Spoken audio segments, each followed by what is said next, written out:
자, 인사합시다. 안녕하세요. 자, 드디어 이제 일제강점기 테마 특강에서 일제강점기를 합니다.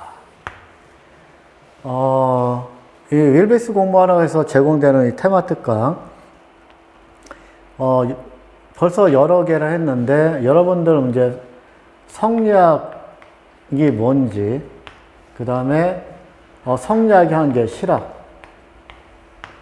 그렇게 하고, 어떻게 보면 상당수 학생들이 공무원 시험에서 어려워하는 불교 역사. 그리고 그 다음에 역사서. 이런 것들은 이제 여러분이 찾아보시면은 테마 특강이 있으니까 한번 참조해 보시고요. 오늘은 일제강점기를 한번 뭐라 그럴까? 총 정리해 보겠습니다. 어떻게 보면은 이걸 들으시면 여러분들이 최소한 일제강점기의 전체적 흐름을 보이실 거예요. 전체적 흐름. 그래서 그 일제강점기의 흐름을 총 정리하자. 그래서 자, 일제강점기 들어갑니다. 일제시대 통치 방식의 변화. 여러분들 여기는 어렵지 않으니까. 자, 1910년. 이게 지금 노란색이 잘 안 보이는데, 무식하고 단순하게 통치, 무단 통치. 자, 헌병이 경찰 업무를 거의 다 해요. 근데 여러분이 이건 알아야 돼요. 온리 헌병은 아니에요. 이 당시 이제 일본 애들은 헌병 2개 사단병력 정도를 데리고 와요. 그렇게 하고 헌병이 치안을 담당하지. 자, 그러면 그대들 보시면 좀 괜찮겠어? 좀 무식하겠어요? 무식하죠. 왜냐? 헌병이란 게 MP라거든. MP, 밀리터리 폴리스잖아요. 군대 경찰이에요. 그러니까 군인들 다루던 애들, 어쩌면 이제 전쟁 같은 거 하면 전시에 막 한마디로 무식한 애들. 이런 애들이 민간인을 다스린다 생각해봐. 난리가 나죠. 그래서 이때는 이제 무식하고 단순하게, 자, 무슨 통치라고 하면 된다? 무단 통치. 눈만 마주쳐도, 그러니까 헌병 분대장 정도 새끼한테 잘못 보인다. 그러면 그냥 깜빵 가는 시대예요, 이때가. 그래서 대표적인 게 직결처분. 참고로, 여러분들 이 포인트는 이거예요. 지금 1910년대, 20년대, 30년대 정리하는 건데, 이거 딱 밑에 보시면은 그 당시의 내용, 그 다음에 그 당시의 법, 그리고 그 당시의 경제적 얘기가 있는데, 이번 시간 경제적 얘기까지는 안 할 거예요. 왜냐하면 자세히 하면 이것도 꽤 방대한 내용이기 때문에, 그래서 법하고 그 당시의 사회상, 이런 거를 중심으로 할 겁니다. 자, 이런 헌병의 통치. 근데 온리 헌병은 아니다. 그래서 옛날에 어떤 증거에서인가 이런 문제 나왔어. 헌병만 경찰 업무를 한다 그러면 틀려요. 보통 경찰도 있는데 헌병이 압도적으로 많은 거지. 자, 그런데 문제가 우리는 이유가 있게 무식하고 단순한 무단 통치. 헌병이 경찰 업무를 맡았다. 이게 포인트예요. 자, 근데 너무 무식해요, 이 새끼들이. 자, 그러다가 1920년대로 20년대 통치 방식이 바뀌어요. 왜냐? 이렇게까지 일본 새끼들 우리를 짓밟았는데 우리는 몇백만이 저항을 해요. 이걸 무슨 운동이라 한다? 3.1운동. 몇 개월간에 걸쳐서 몇백만이 저항을 해. 그래갖고 일본 꺼져라. 우리 독립 원한다. 그 다음에 이게 세계까지 알려져. 그러니까 일본의 새끼들이 세계 여론이 안 좋아진 거야.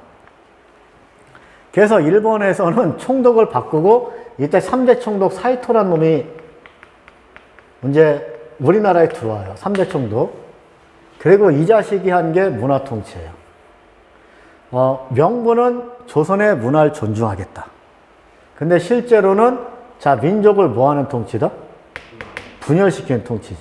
아까 배경 역사에서 3.1운동 계기로 무단 통치한 게, 그러니까 이게 뭐냐, 국제적으로 안 좋아지고 무단 통치한 게 이거예요. 조센징 새끼들 막 팼더니, 야, 이제 때리면 말 들 줄 알았더니, 이거 무조건 때린다 말 되는 게 아니네? 그리고 3대 총독이 뭐라 했냐, 조선 새끼들도 어느 정도 조금 치안 업무나 껴주자. 자, 그리고 경찰도 조선인으로 임명하자. 자, 그럼 너희들 봅시다. 야, 이렇게 되면 일본 편이 되면 좀 생활이 편해질까, 안 편해질까? 자, 그래서 이때 무슨 파가 급증을 해버리냐? 이때부터 친일파 미친 듯이 급증을 해요. 그래서 민족을 분열시켰다 해서 민족 분열 통치. 자, 사이토 총독. 요거는 이 사료가 뒤에 있을 테니까 그 사료 한번 봐봅시다. 자, 이게 문제네. 또 지웠다 또, 그냥 지워도 되죠, 뭐. 자, 조선 태영령. 태영령은 1912년, 이거 연도 외우시는 거예요. 1912. 자, 조선인들은 태영에 처할 수 있다. 자, 비밀리에 집행한다. 단, 무슨 인에 한해서 한다? 조선인. 그러니까 일본인은 적용 대상이 아니라는 거예요. 그리고 연도 1900 몇 년이다? 12년. 이게 무단 통치 때의 대표적인 사례예요. 그러니까 너희들 태영령이 어떠한 거냐면, 자, 너네들 조선시대 오형이라고 있어요. 뭐가 있죠? 태, 장, 도, 유, 사. 근데 요게 보통 신체형이에요. 때리는 거야. 도는 징역이고.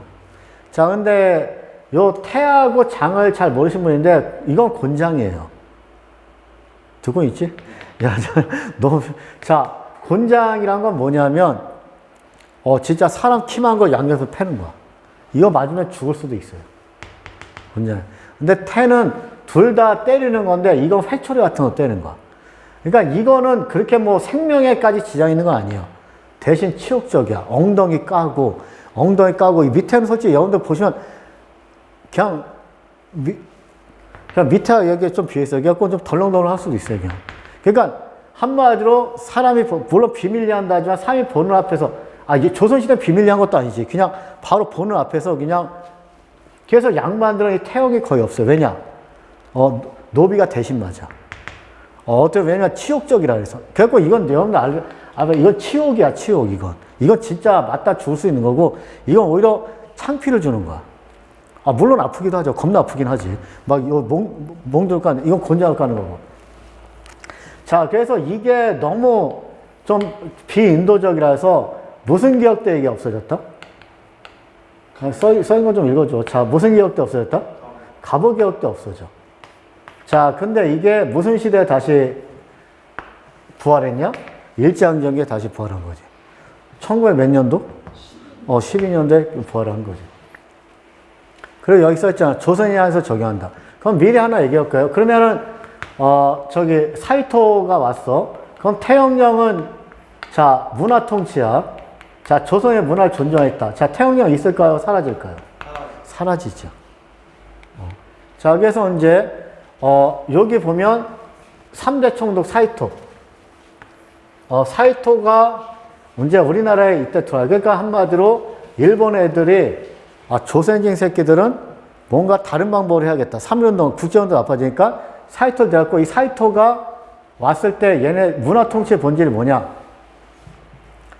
자, 교육자, 부호, 이 새끼들 그 안에 침투해서 친일단체를 조직하게 하자. 자, 그렇게 하고 친일적 민간 유지들에겐 편의와 원조를 주고 그 다음에 우수한 조선 청년들을 친일분자로 양성할 것. 자, 그리고 종교도 친일파 애들을 많이 그 안에 생기게 할 것. 이런 거예요. 그러니까 한마디로 그 결과 이때부터 무슨 파가 많아진다? 친일파 많아져. 관리도 조선이 임명하겠대. 단 친일파지. 자, 경찰도 조선인들 임명하겠대. 다 친일파지. 그래서 친일파가 되면 편해져요. 그래서 이때 친일파 급증했다. 그것도 좀 알아두시고. 자, 3대 총독 사이토. 자, 그럼 다시 앞으로 갈게요.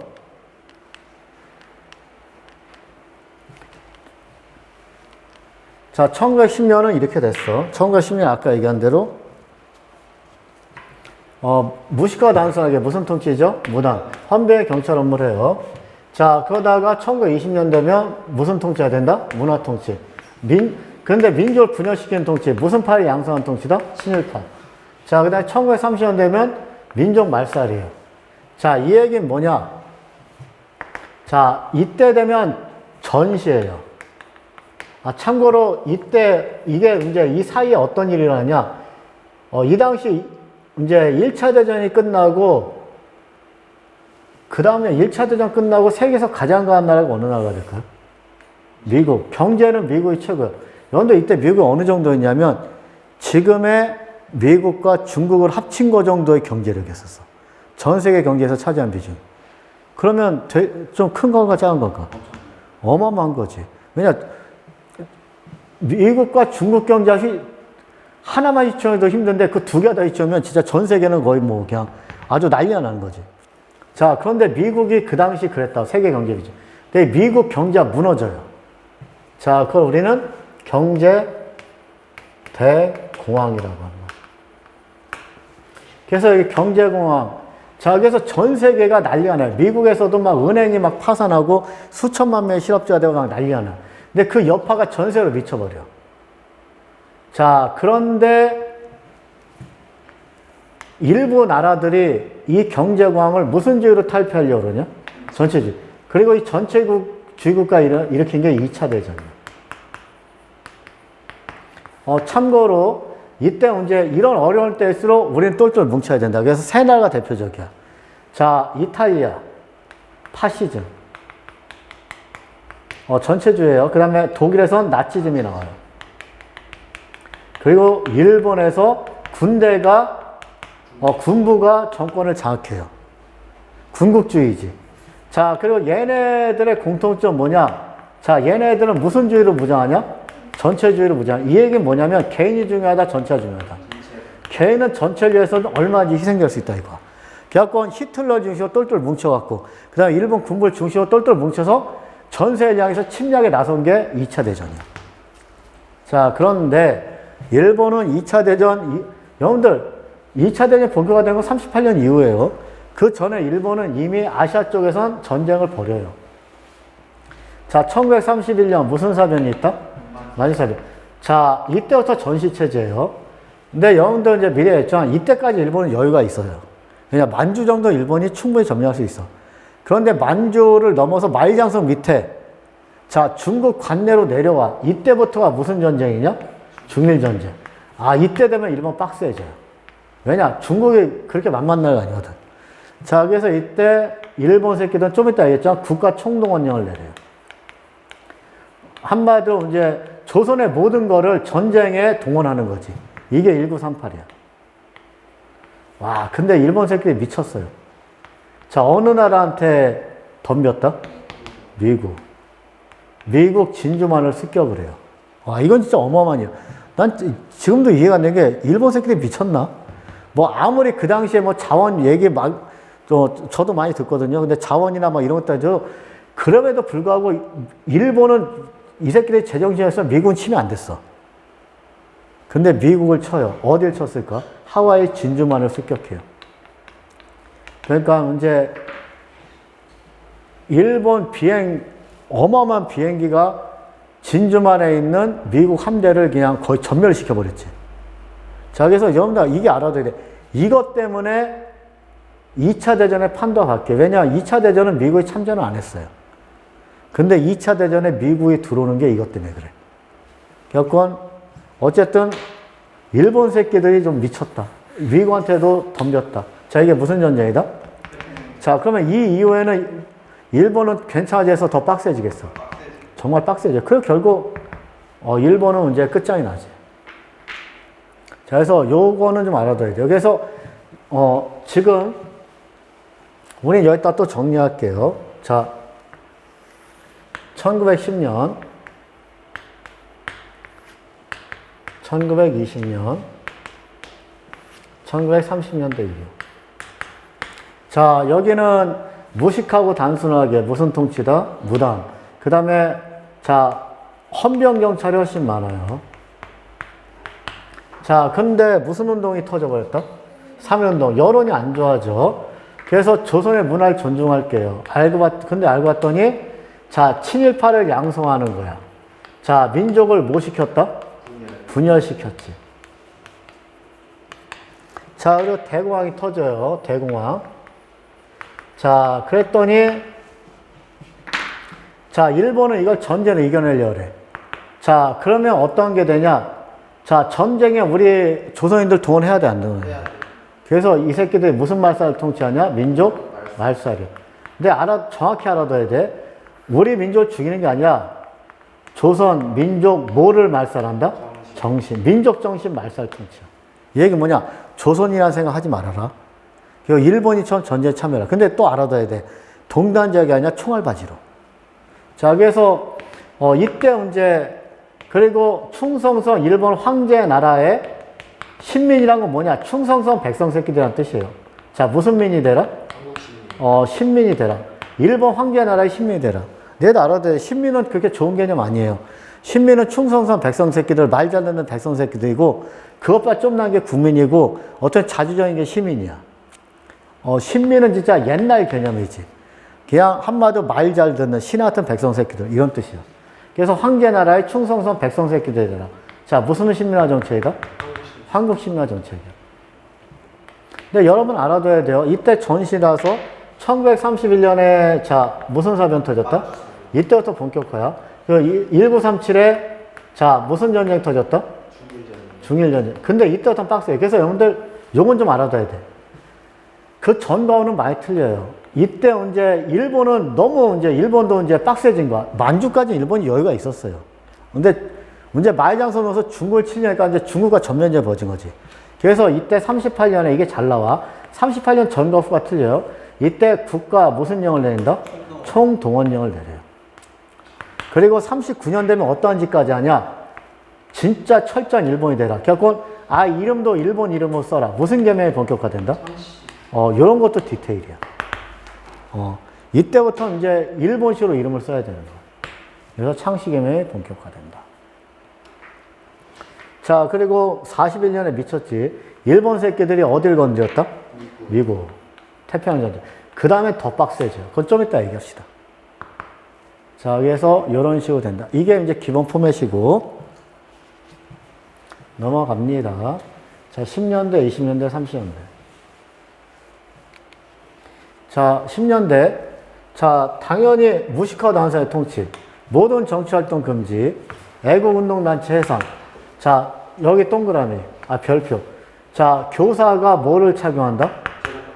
이거 나오면 무조건 1910년대요. 그러니까 교사들이 제복을 입고 있고 칼을 차고 다녀. 그러니까 뭐랬어요? 초등학교, 그 당시 초등학교가 부르지 않았지만, 어쨌든 지금 초등학교 애들 얼마나 좋았을까? 자, 그리고 민족신문 발행 금지. 자, 그 다음에 무슨 사건을 조작했다? 이건 1911년이에요. 자, 여기서 무슨 애가 날라가게 되냐? 신민회. 여러분들 알아둬야 돼요. 이거 미리 내용하고 그 밑에 바로 내려갈게요. 바로 내려갈게요. 여러분들 이때 10년대는요, 이게 범죄 직결 처분권. 자, 이거 1910년대야. 그리고 조센징 새끼는 때려 말을 든다. 무슨 태형령이다? 이거 연도 외우시는 거야. 범죄 직결 처분권은요, 바로 일제시대 되자마자요. 이 얘기는 뭐냐? 그냥 헌병 분대장 정도 돼요. 분대장은 별거 아니거든요. 분대장 정도 되는 새끼한테 잘못 보이잖아. 눈에도 마주쳤어. 근데 그 새끼가 딱 봤는데 눈 마주쳤어. 수상해. 그럼 패도 돼요. 죽이지 않으면 돼. 죽도록 그냥 직결 처분이야, 그냥. 그 분대장 마음에 안 들면 징역도 살 수 있어. 그러니까 생각해봐. 계속 헌병들은 돌아다녀. 근데 그냥 그냥 마을에 살고 있었는데 갑자기 눈 마주쳤어. 근데 기분 나빠, 헌병부대요. 얘 새끼야 와서 그냥 졸라 패. 자, 그리고 깜빡이 가둬. 야, 그럼 생활하기 쉽겠냐, 어렵겠냐? 너무 무서운 거지. 그래서 이때는요, 웬만한 민족주의자들은 다 해로 나가요. 왜냐, 국내에는 활동할 수가 있을까, 없을까. 그래서 여러분들 이제 나중에 보면 국내 활동은 거의 불가능해요. 그래서 시험에 잘 나오는 게 이때 국내 단체, 1910년대 국내 단체 90%는 이 두 개밖에 안 나와. 전라도의 독립의금부, 그 다음에 경상도의 대한광복회. 그게 왜 그러냐? 국내 활동이 거의 불가능하기 때문에 그래요. 그래서 이걸 꼭 알아두세요. 자, 여기서 범죄 직결 처분권. 저기 써 있어. 자, 몇 년이다? 1910년. 조선태형령 몇 년이다? 1912년. 그리고 경찰, 그거 뭐랄까? 경찰범 처벌 규칙이라고 있어요. 그것도 1912년인데, 어쨌든 건 별로 안 나니까, 이렇게 좀 알아두시면 돼요. 그래서 저는 꼭 알아두세요. 자, 그리고 1920년대 갑니다. 그러니까 요거, 써놔야겠다.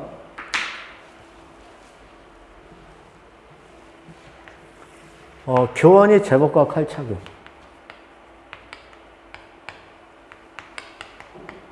그 다음에 직결처분권 1910년. 그 다음에 태영령 1912년. 그리고 거의 이거 경찰 증명에서 가끔 나왔는데 경찰 처벌 규칙이라고 있어요. 요 1912년. 요거는 그냥 참조만 하세요. 별로 안 나옵니다. 그리고 사립학교 규칙 저거는 어차피 이제 뭐라 그럴까?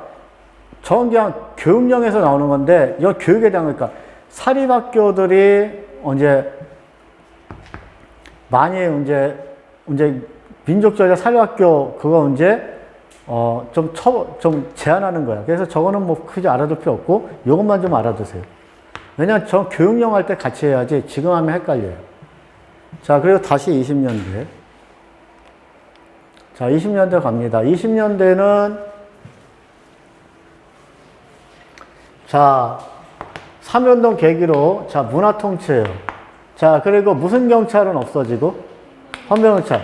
자, 그러면 이제 보통 경찰들이 경찰 업무를 하는데 이건 알아둬야 돼요. 좀 무식할까 좀 덜 무식할까? 근데 인원이 3배로 늘어요. 경찰 인원이. 이 얘기는 뭐냐? 철저하게 감시가 가능하다는 것. 또 하나 여기서 중요한 게 이 경찰 중에 상당수가 일본인이다 우리나라 애들이다. 그래 친일파 새끼들이야. 그래서 알아둬야 돼. 더 철저한 감시가 가능해요. 왜? 우리 안에 있잖아. 옛날엔 다 일본, 거의 헌병은 다 일본이었거든. 근데 우리나라 애들 감시하는 거예요. 자, 그래서 더 훨씬 철저한 감시가 가능해졌다. 자, 국제어른 악화, 이거 아까 얘기했고. 자, 그래서 아까 했잖아. 문화통치. 이게 명목이야. 한민족의 문화 간섭을 존중한다. 그렇지만 본질은 무슨 파 새끼를 키운다? 파. 그래서 민족을 분열시킨다. 그래서 내용도 잘 나와요. 원래 이제 우리나라 총독이 있는데 총독은 우리나라의 어떤 일왕의 직속으로 우리나라의 총독이 파견되잖아. 그래서 조선의 짱은 총독이 된 거지. 그리고 그에 있는 게 조선 총독부고, 그 총독은 일왕의 명령만 듣는 애들인데, 그 총독은 군인 출신만 왔어요, 우리나라에. 자, 근데 이 새끼들이 얘기한 거야. 문관도 조선 총독으로 임명했다. 근데 실천했을까, 안 했을까? 안 했어요. 그리고 한글로 된 신문관에 허가했다. 했어요. 이때 나온 게 조선과 동아야.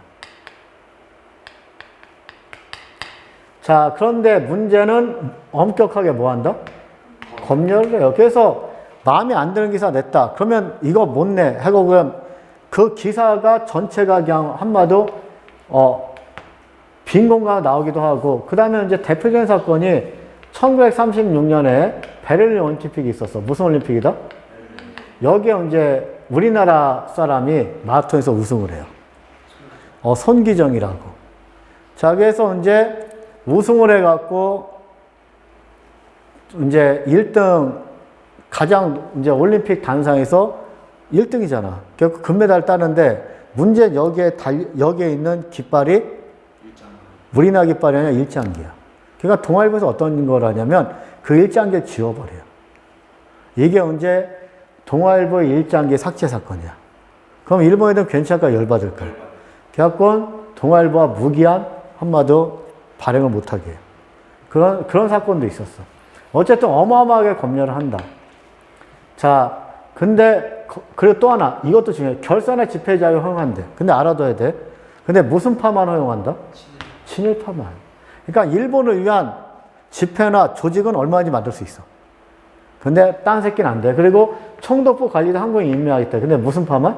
친일파만. 경찰도 한국인을 임명하겠다. 무슨 파만? 친일파만. 자, 보통 경찰제도 바꿔서 아까 얘기했잖아. 경찰 수가 3배로 늘어나. 그리고 그 상당수가 친일파로 채워져. 그러니까 내가 봐도 일본 새끼들 우리를 감시한다. 그건 말이 틀리니까 티가 나잖아. 근데 같은 조선이 감시한다 생각해봐. 자, 그러니까 불안한 거지. 그래서 더 치밀한 감시가 가능해진다. 자, 그리고 이때 법들 얘기할게요. 자, 무슨 령이 폐지된다? 태형령이 폐지돼요. 자, 그리고 이제 별표. 무슨 유지법이 나온다? 여러분들 이거 되게 중요해요. 치안유지법은 이게 1925년 연도도 외우시는 거예요. 참고로 이때 만주에서 미스야 협정이라는 게 있어요. 만주 독립군들 엄청나게 작살나는 그런 협정이 있어요. 근데 치안협정, 뭐냐? 사회주의 까는 법이에요. 사회주의 작살내는 법.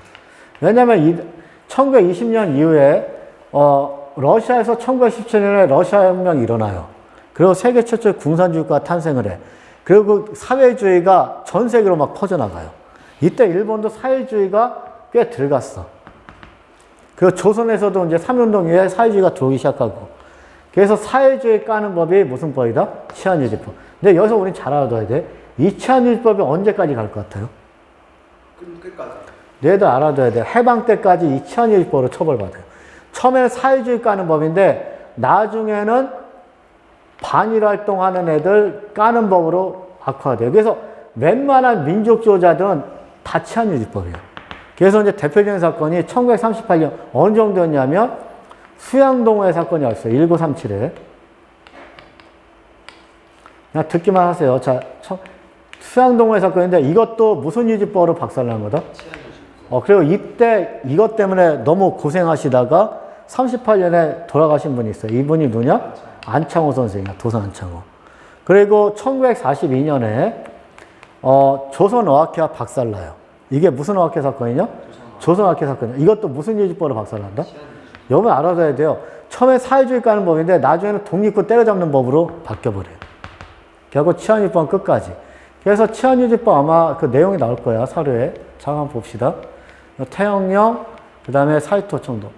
치안유지법.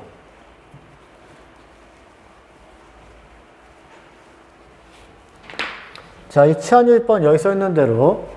자, 치안유지법. 여러분들 사료는 포인트만 잘 잡으면 돼요. 이거 나오면 그냥 무조건 치안유지법이야. 사유재산제도를 부인하는 걸 목적으로 결사를 조직한다. 자, 봐. 사유재산제를 부인하는 건, 자, 자본주의일까, 공산주의일까? 그래, 결국 공산주의 까는 법이에요. 사회주의 까는 법이지. 근데 아까도 했잖아. 이게 나중에는 독립군 때려잡는 법으로 바뀐다 했잖아. 처음에는 사회주의 운동을 하는 자에게 사회주의 탄압법이었다. 그러나 이후에는 독립군들을 까는 법으로 악용이 된다. 그래서 이후에 대부분의 독립운동가들은 다 치안유지법으로 처벌받아요. 그래서 그거 꼭 알아두세요. 치안유지법. 자, 그래서 20년대 이걸 끝났어. 치안유지법. 그래서 20년대 치안유지법이다. 그렇게 하고 여러분들이 이제 30년대. 1930년대에는 자, 대공황이 터져요. 그리고 일본은 이걸 전쟁으로 이겨내려고 해. 자, 그래갖고 조선민족을 전쟁터 끌고 가기 위해서 조선민족 민족정신 말살 통치. 자, 무슨 말살 통치다? 민족 말살. 그 일본 황제 나라의 충성선 백성 새끼들이 되라. 무슨 신묘화 정책? 한국 신묘화 정책. 그 전쟁 31년 만주사변, 30년 중일전쟁, 40년 태평양 전쟁. 자, 넘어갑니다. 자, 우리 민족 정신을 말살려 했다. 자, 우리 이때 구호들이, 자, 구호는, 여기다 쓰자, 구호는. 구호는, 자, 뭐였을까? 내선일체. 그 다음에 일선동조로. 이건 뭐냐면, 일본과 조선은 하나다. 그리고 내선일체, 내즈와 조선은 하나다. 내즈는 일본을 얘기해요. 그러니까 일본이 지금 어려우니까 너네 조선은 무조건 우리를 같은 민족이니까 도와야 된다. 근데 웃기는 건 동단자격이 아니에요. 우리는 보통 총알바지로 가요. 자, 그래서 일선동조 주장, 내선일체, 그 다음에 충성성 황제의 나라 백성이다. 무슨 신묘화 정책? 한국 신묘화 정책. 자, 이때는 한국어 사용 금지하죠. 그리고 한국 신문 폐간하고, 그 다음에 일본 무슨 참배를 강요한다? 그런데 여기서 알아둬야 되는 게 한국 신민서사는 일본 황제한테 충성하는 그런 이제 그 구호가 있어요. 그거를 맨날 암기해야 되는 거예요. 그 암기하고 계속 떠들어야 되고 한국 신민서사. 근데 여기서 알아둬야 될 건 일본 신사참배 강요인데 어떻게든 착각하는데 신사참배하고 궁성요배는 같다 다르다. 달라요. 신사참배는요, 우리나라에 일본의 이제 뭐 뛰어난 일본에서 이제 일본의 그 사당, 일본의 사당이지 신이나 이거 모셔놓거나 아니면 뭐 여러 가지 일본의 위대한 인물 모셔놓고 그 사당을 우리나라에 만든 게 신사예요. 자, 신사인데 이건 우리나라에 만들어 놓고 가서 억지로 참배하게 하는 거야. 대표적인 게 남산에 거대한 신사가 있었어요. 일본 신사. 그러니까 이건 우리나라에 만들어 놓은 거야. 근데 궁성요배는 우리나라에 만들어 놨다면 맞을까 틀릴까? 틀려. 궁성요배는 이슬람교 생각하면 돼요. 이슬람 애들은 하루에 3번씩 저 메카를 향해서 절을 해요. 마찬가지로 우리도 하루에 몇 번씩 일본 황제가 사는 궁을 향해서 절을 해. 이걸 무슨 요배라 한다? 궁성요배. 그 신사참배 우리나라에 만들어 놓고 신사를 사당을 만들어 놓고 가서 참배하는 거지. 그거 구분하면 되고, 그 다음에 37년 중일전쟁 뭐죠? 일본은 괜찮을까? 빡세질까? 그래서 국가총독원이고 그 다음부터는 아예 철저히 일본이 되라. 무슨 개명이 시작된다? 창씨개명. 창씨개명 이름도 일본어로 바꾸는 거야. 자, 그리고 또 알아둬야 될 게, 자, 집회나 결사를 금지한다면 맞을까 틀릴까? 틀려. 허가지야. 이 얘기 뭐냐? 일본을 위한 집회는 얼마든지 환영. 예를 들어서 일본을 위해서 싸러가는 조선청년 환송식. 당연히 해야지. 그리고 학생들도 군사훈련해요. 무슨 교육을 한다? 교련교육. 그리고 조선총력연맹 조직. 동그라미. 자, 이건 어떤 거냐면 모든 조선인들을 통제하고 동원하기 위해서 무조건 여기에 가입을 하게 하는 거야. 모든 조선인들 여기에 다 가입을 해야 된다. 근데 가장 작은 단위가, 그러니까는 가장 작은 단위가 애국반이야. 그러니까 너네들 조선에서 이런 게 있잖아. 조선은 부목 9년으로 나누고 그 밑에 면리통을 나눠요. 자, 이게 동네잖아. 근데 가장 작은 단위가 뭐였다? 통. 통은 몇 개의 집에 하나의 통을 이룬다? 그래서 이게 오가작통이잖아. 근데 조선총력연맹에선 이 통에 해당하는 게 애국반이에요. 근데 몇 개의 집에 하나의 애국반을 이룬다? 10개, 10호. 호는 지포자지.